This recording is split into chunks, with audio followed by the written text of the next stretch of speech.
Good morning, Charlie, and thank you for coming on my show, Stories with Ori. For all our listeners, obviously we cannot show Charlie's face and we disguise Charlie's voice. Okay? For Charlie is a prison guard at MDC Brooklyn in New York. Charlie, you've been there a long time because 20 years. yeah, you were there when I was there. Uh-huh. I Remember those days? Yeah, I was up there on the fourth floor. It was in two units there. Remember? Yeah. And we were talking earlier.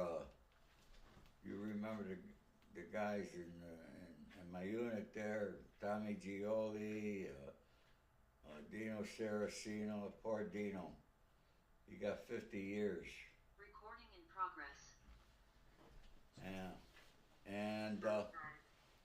anyways, you and I have been talking, and I want to discuss one thing that you brought up the other day. All right, because everybody wants to hear about Punk Diddy. Now I named him Punk Diddy. Okay, so I should get all the gratitude for that there. But one thing that you recognize, you said to me, you said his inmate number is very old. And that put a thing off in my head. I said, are you sure? And you said yes, because you used to give inmate numbers sometimes when you worked in R&D, correct? Correct. Oh, so we did a little bit of research. So, everybody was telling me early on that Diddy's been an informant for a long time with the FBI. I said, yeah, but who did he inform on? We still don't know. But we did find some records, all right, that on 4/19/1995, Diddy was arrested in the Southern District of New York.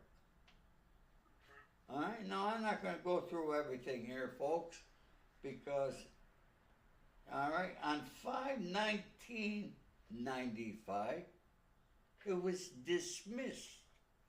But it was dismissed by a magistrate in Washington, D.C. Now that there leads me to believe that he was a confidential informant. Would I be correct? And more than likely, we can't find anything else on this, so I would have to say that the records are sealed on that. Would I be correct, Charlie? Oh, that's a great possibility. Yeah? Yeah. All right, Charlie, people are all over YouTube, as you know, okay, with all sorts of stories about Diddy there.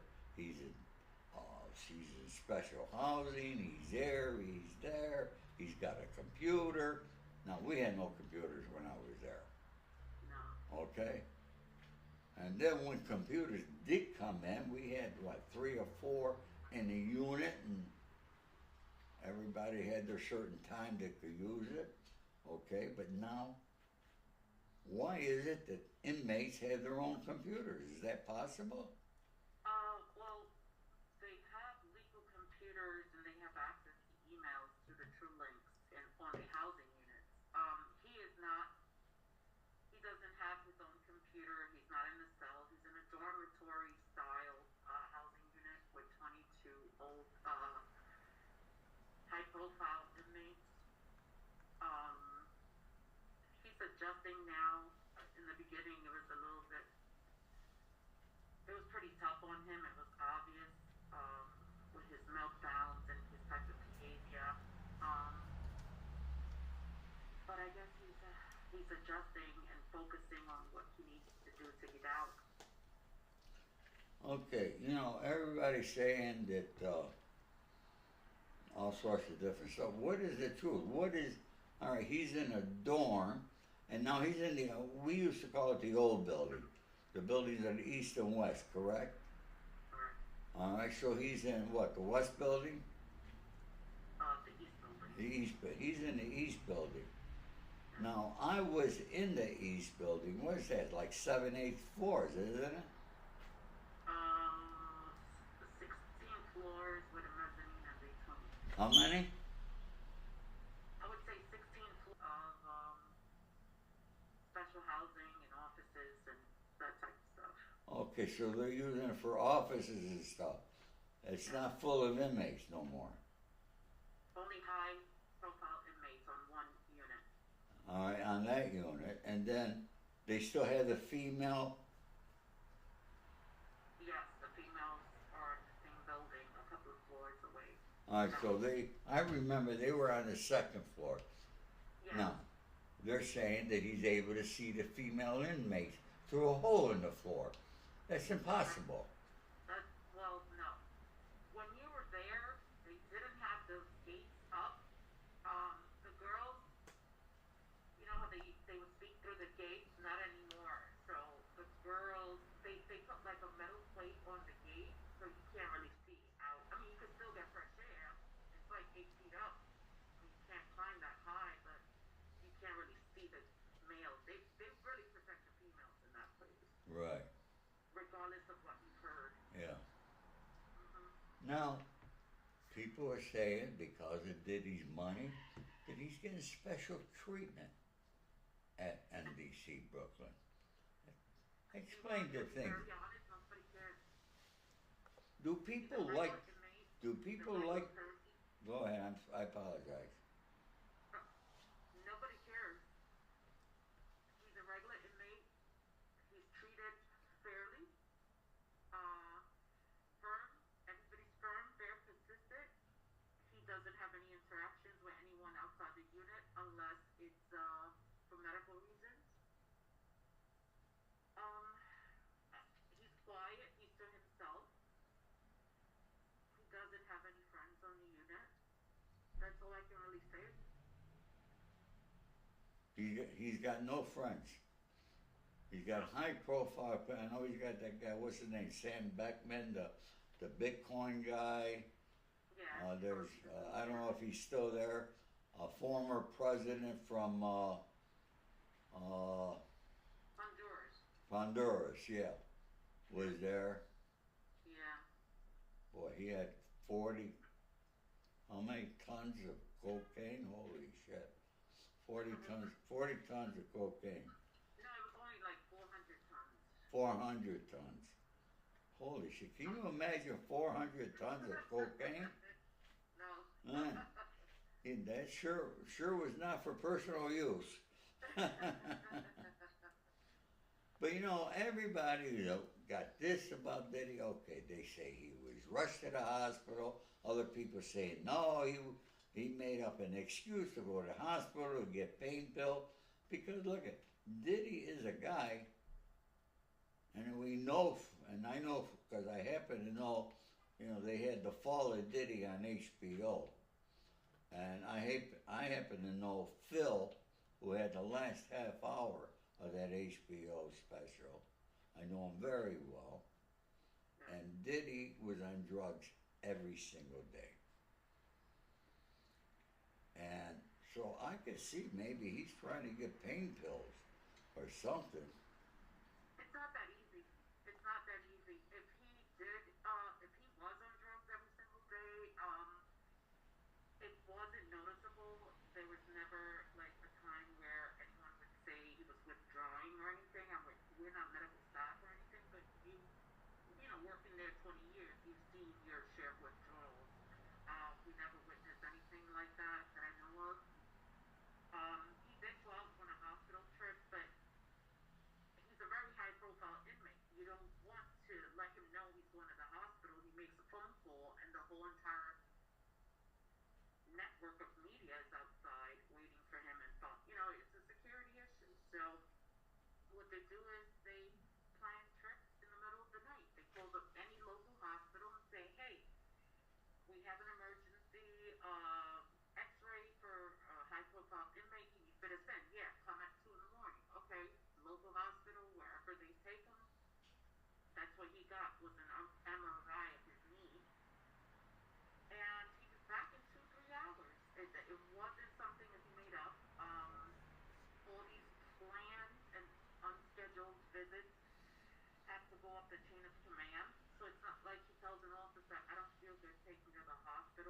because, when I was there, and I think you remember, okay, I had hospital visits. They brought me out. I think you were one of my guards. I'm not sure that day. Okay, when you guys took me to NYU. Yeah. All right, remember that time? And you pull up to that side door. I'm chained and shackled. Okay, and we go in through the private entrance at the hospital and get on the elevator. I think we were going to the 5th floor, and you and another guard were both on my side. I'm back against the wall. Oh, I remember. And the elevator opens on the 4th floor, and people got on, and I looked at the people. They're looking at me, and I said, "Can you imagine all this for a speeding ticket?" And the guards were the ones that you and the other guard cracked up. Yeah. Yeah. So funny. Oh wow, I can't believe you remember that. Yeah, it was good times. Definitely times have changed recently. So much speculation and nonsense I watch on the news and media. Now let me ask you: is the media are they parked outside MDC, hoping and waiting that he comes out or something like that? Well, in the beginning they were. It was like a sensationalized story. When he was extradited from California or picked up from Miami, wherever he was. But once in a while you see them parked outside, but nobody's allowed to speak with them. There's really nothing to speak about. Everything's already on the news. So for the most part, Yeah. Now, you told me that he's a real pain in the butt to the guards, though. He was in the beginning. He was a big pain in the ass. That he would. It's normal for someone who's never been to jail, for someone who lives in mansions in Beverly Hills and Miami and New York City and lives a lavish lifestyle. You get into prison and you're gonna complain about everything, including the food, So that was me. I don't. Me, look I just changed my mindset and I said, this is my life. You know what I mean? But, I knew with me it would happen someday, and it happened. But you know what? The difference with you and maybe him, not to try to compare you or anything, but you were a person who respected everyone and had massive respect from guards as well as your fellow comrades, But him coming with such a sensationalized story and coming into prison, people are not too much liking, Like I said, we try our very best, or we try, or we do, we're firm, fair, and consistent, but in the back of your mind, sometimes you have like a preconceived notion. Me, I can care less, but not saying that, that's what the case is, but, that's how inmates behave with one another, depending on your case, Right. What else about Diddy? And you told me that he was taking guards' names, their inmate, their badge numbers, and writing it down every day. What was he doing with that? I'm not sure. Like I said, I don't think he knows the process of what prison is, and there's a difference between convicts and inmates, and he's behaving like a newly incarcerated inmate. I guess he was told by his legal team to take down names and numbers or whatever case, I guess for reference or anything, or to document when he's asked for things. But is he still doing that? Is he still doing that, or is he stopped? No, he stopped. He stopped. Okay, then his lawyers were probably telling him to do that when they were trying to get him out on bail, I would imagine. Saying how bad. I had to crack up, okay? He wants to get out of jail because it's not his lavish lifestyle. Well, him and all the other inmates want to get out too, okay? But, you know, he thinks he's special. And does he act like he's special there, Charlie? Nobody cares. No one cares. Nobody pays attention to him in that way. Not that they don't care for him. He gets everything he has coming. He even has psychology stopping by once a day, speaking with him, you know, touching base, making sure he's good. But we're not fazed by it. I mean, we've had even bigger stars in that place before. You know a bunch of them, you know. Right. You and I both know. You know a lot of very famous people, but we're not fazed by his celebrity. He's just a regular inmate, and our job is to feed him 3 times a day, make sure he has clean clothes, clean linen, a shower every single day, rest, and his legal calls and visits, and whatever else he may need, we provide. Now, I was originally, when they first extradited me from Los Angeles to Brooklyn, I was in 4 North. He's in South, right? Okay. All right, he's in South. So I was in 4 North. There were about 120 inmates there. Okay? And, you know, most of that building now is closed, correct? Yeah. So they made where he's at in 4 South, what's he in, 4 South? Where, or 4 North, I forget. I'm not sure. Well, Yeah. yeah, 4, wherever it is. I got it all confused there. But anyhow, only 20 some odd inmates there. High profile people. I mean, you think, you know, I mean, me, you know, unless people talk to me, I don't talk to them. One of the rules in prison, keep your mouth shut. You know what I mean? Does he sit at a table? Because I remember those units. You know, you ate your dinner there, you took a shower there, you went to the bathroom, everything was right there. So it's still the same way, correct? Correct. So, oh boy, he must hate that. Yeah, it becomes like a Groundhog Day. Every single day is like the same thing, but it also gives you time to reflect and to think and to write and get your mind right. I've been in this prison for 20 years. I'm retiring at the end of this year. And even as an officer, you get to see the transition that some inmates have from when they first reach custody to, you know, the whole process of court, getting arraigned, sentenced, and so Now, it's what do they do with pedophiles now? Where do they put the pedophiles? everywhere, anywhere. Nobody knows what they're in there for. So it's just everybody's mixed. I remember they tried to put a pedophile, he was a famous one, in our unit.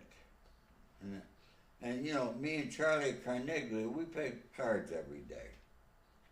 And they tried, the guards put something good together to try, and luckily, you only got so much room. So they tried to put this pedophile into our unit. And me and Charlie playing cards, and this guy walks up to our table before he even goes to his cell. I says, "Hi, Ori and Charlie, how you guys?" He knew our names. Ooh, okay. And I'm looking at Charlie, Charlie's looking at me. We both look up at like this. Who the fuck is this? All right? But Charlie, if I'm correct, he was in the paper every day. Huh? He was going to Charlie was going to, he was in the paper every single day. He was going to trial. Yeah. 2009, yeah. Right. But then we found out that, you know, I guess the guards that day said, if you get in with those guys, you'll be okay. But we found out he was a pedophile. And then on commissary day, those pedophiles always, I don't know why, they got money. It seems like the pedophiles are people with money. Wow. And this guy loaded up, and we had one of the guys that was never getting out of prison, went and paid him a visit, took all his stuff. He ran to the guards, and they got him out. Oh, wow. But, you know, that's when I was there, things have changed. But, Things are different now, yeah.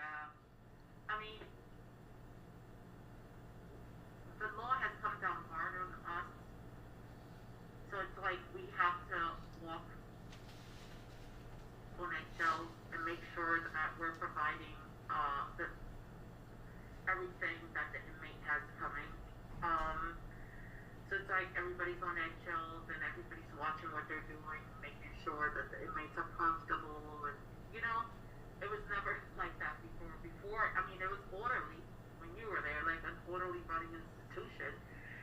But when you're kind of babying these guys, they tend to lose respect for the officers and staff members. I mean, unfortunately, it's how it is in prison. Now, when he gets, does he get visitors? Do they have them in the building he's at, or in the other building? In the same building he's at. Same building. So does he go to the other building for anything, for visits or anything? No? Because when I was in the old building, I call it, okay? When I was there and we had co-defendant meetings, I had to go to the other building, the new building.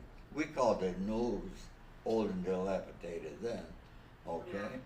And you take that elevator down and you gotta walk it. It got that tunnel underneath, correct? Yes. So Yeah. yeah. A long depth tunnel. Yeah, that, I'll tell you, that's really, what the hell did they ever have down there? I don't know. I mean, it's just a tunnel that connects both buildings, and it's just. It was the weirdest thing having walking through there. I mean, it was not a good feeling because it looked like they had some cells on each side. You know, I don't know if they put real bad guys or put dead people in there. I don't know, but No. I gotta tell you, I posted a picture of Diddy's house, and and I told people there's no tunnel underneath, and I got over 500,000 views. People insisting that there's tunnels under Diddy's house. There's no tunnels under Diddy's house in Homey Hills, folks. But he does have a tunnel under his house now at MDC Brooklyn. So that should answer everybody's question about the tunnel, I hope. But I don't know, what more can you share? Tell us what's your day like going to work in a prison? All right, I mean, I can remember, when they brought us out to court, and we first brought us in, waiting at the gate, in the bus, okay, got to wait for the other buses and the inmates to get off, the buses to leave, but now, for you guys just walk in, what's your day like? Oh, we don't just walk in. Let me correct you on that. We have to go through a screening process the way inmates do. So we take all our personal belongings and put them through a metal detector and shoes off like we're getting screened to an airport. Of course, it's just for safety purposes. And then we go through through the screening process. We get our equipment and then we go to our posts. Now, you and I were talking, and Diddy's saying he's being spied on by the government, the FBI are in there, and all sorts of shit you hear. I mean, there's people on YouTube that they make up a lot of this shit, okay? If that's how he feels, it's probably, he's just being paranoid, I guess, but to be honest with you, the Bureau does not have enough money to hire people to go undercover. I don't think people even have the guts to go undercover in that place, because it's not. There's so many reasons why it can't be. The FBI cannot walk into that jail whenever they want. You have to be trained as a federal correctional officer to work housing units. So let alone be undercover inmate or undercover staff, it would never happen. I don't think it would ever be approved by the director of the Bureau of Prisons. Without the proper training, I doubt it. Huh. So that's, sorry, sir. yeah. Yeah. Now, when I was there, my co-defendant Chris introduced you and I, and he ran into you, and he said, guess who I ran into? And that's how we got to be here, Charlie. And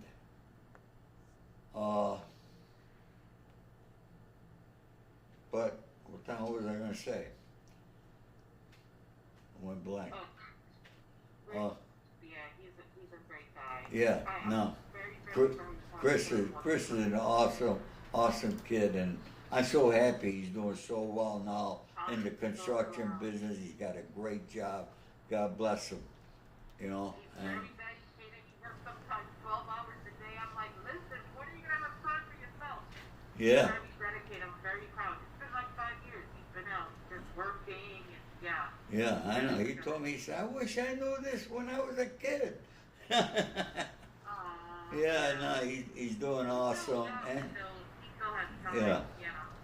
So, folks, you see, guys, me, Chris, and a lot of other guys, we can go to prison.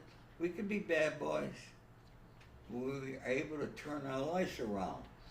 And I want to tell all the young kids, this is a real live prison guard at one of the worst places. MDC was horrible when I was there. Chris told me, because Chris got more time because he had 2 cases. And he said, Ori, it's 100 times worse. And It's 100 times worse now than it was for him 5 years ago. Yeah. so now we know prison guards got their job, but inmates run their own part of the prison. Who's really in charge as far as the inmates? Now, what's... I honestly, I don't view inmates in that way. I guess you would probably have to be an inmate to look at another inmate as he's in charge. I always believe I'm the one in charge anywhere I go. And I believe a lot of officers think the same way. For the most part, thank God, we still have the prison, of course. But I'm not too sure how to answer that because I can't look at it from the point of view of a person who was incarcerated. But there are a lot of illegal people in that prison, you know, like illegal migrants. Let me ask you this question. A daily life, you know, one of the things I hated in prison, and I believe it started at Lompoc, you know, how many stand-up counts a day are there? 5. And the last one, I remember when they began that, 10 o'clock at night? It's 9 now. Huh? 9 p.m. 9 p.m.? Oh, they changed it. Oh. Yeah. I think they got changed because an inmate went over the fence at Lompoc. Oh, Lompoc and Victorville. I don't know how you survive that. I would never work there. Oof, very, very hardcore. I'm going to tell you something. When they brought me to Lompoc, I was in Victorville. I spent a month in Victorville when I first got transported out of Brooklyn. And we were locked up 23 hours a day there. Basically, it was 24. We never got out of the unit, you know. You got out 1 hour in the morning for breakfast, and to walk around if you wanted to walk, get your exercise. Otherwise, you were locked in the cell the 23 hours a day. People don't realize, you know, with all the money our government's spending, I'm seeing it on TV now, all the money they've been giving to other countries and this and that, all right? And the BOP happens to be one of the biggest expenses, but they're always short on money, and they're never doing any improvement to the prisons. I want to tell you, I think you have your facts a little bit wrong when it comes to the BOP. We're the least funded federal agency. There are other federal agencies that are funded. ICE is Oh, yeah. down with the migration crisis, but there's something the president brought up. There are some people who've been incarcerated 30, 40 times, and they're walking around the trains in New York like bums and just pushing people into the train. What do you do with these types of people? They're criminally insane. They don't go to a hospital for other people. Let's send them to an island and make them go to this prison offshore somewhere, and instead of spending all this money in prisons in New York, or in the United States for that matter, and instead of spending money on privatization, let's send them to this island. I read the president of El Salvador agreed and said, yeah, send them to El Salvador. We have a mega prison here. We'll take care of them. So for a fraction of the cost, maybe 3,000 or 4,000, I think they're paying 55,000 here per inmate to be housed. Where right now? Yeah. It costs our government $55,000 a year to house an inmate? Yes.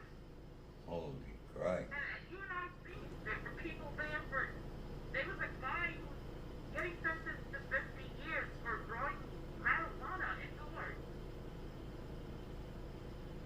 Marijuana should be legal on a federal level, and I don't understand why none of our presidents are touching that. I can't understand that. Money, so it all comes down to money. It's approved in almost every state legally. It's big here in California, obviously. All right, I know New York, any place you can go out and buy marijuana anywhere. All right, but our prisons loaded with people with marijuana charges. Those people should be pardoned. Honestly, I mean, I'm not the president, and I'm not, a lawyer or anything, but yeah, that's ridiculous. There's a lot of people I met in my days that didn't really belong there. Okay, now another thing now, lockdowns. Okay, I remember we used to have a lot of lockdowns. And how many lockdowns do you have average now? We gotta lock the prison down. I can't even answer that. During COVID, it was a nightmare. Like, everybody in the prison had to work in the housing units and take care of sick inmates and lock them down and keep them away for social distancing and all the bullshit Fauci said for us to do, and get them to shower alone and eat without food contamination. You can only be with your bunkie, that's it, no type of interactions with anyone. So it was a lot of work. People think lockdown, you don't have to deal with the inmates. No, you deal with the inmates even more. You have to feed them breakfast, lunch, and dinner, and whatever issues they have, and they have medical emergencies, and give them their medication, give them water to drink, take them to the shower. It's a lot of work. I'd rather they not be locked down. Yeah. Charlie, we got 2 minutes left here, okay? And what can you...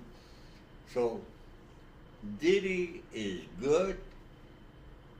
What we're hearing on YouTube is all garbage. Yeah. All right, he's being treated... Probably the worst thing mentally for him is that he's being treated like everybody else. I believe so. And for a guy with an ego like he has, that's got to be the thing that hurts him the most. Would you agree with that?